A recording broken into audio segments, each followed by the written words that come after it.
هی سالتون چطوره؟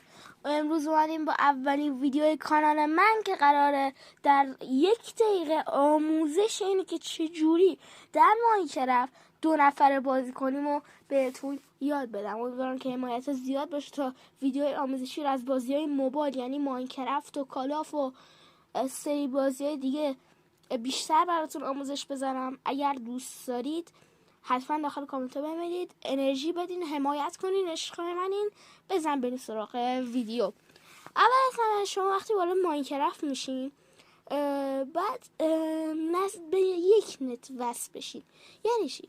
یعنی 2 تا صورت داره. یعنی مثلا ما یه اینترنتی رو داریم، مثلا اینترنت رونالدو CR7 مثلا. خب جفتتون باید به اون اینترنت وصل بشین.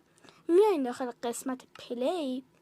اینجا این اول که میبینید اولین چیزی که براتون میاره رو، اولین مپی که براتون میاره رو، یه چیز آبی بغل کریتیوی که واسه من نوشته واسه شما میاره که اونو وقتی دیدین بعد بزنید رو مپ، میرین داخل مپ و میتونید با دوستون 2 نفره بازی کنید.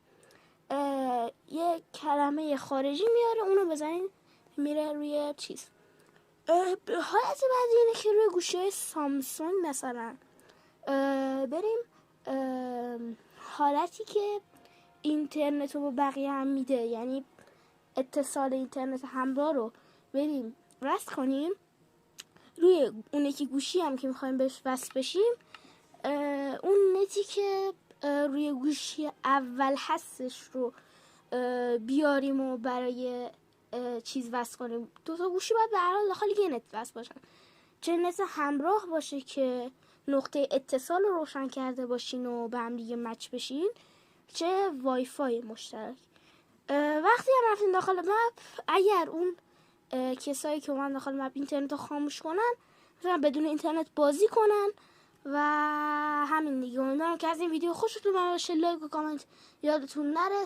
حتما بکنین. اولین ویدیو منه، انرژی بدین. خیلی ستون دارم. تا ویدیو بعدی، فعلا.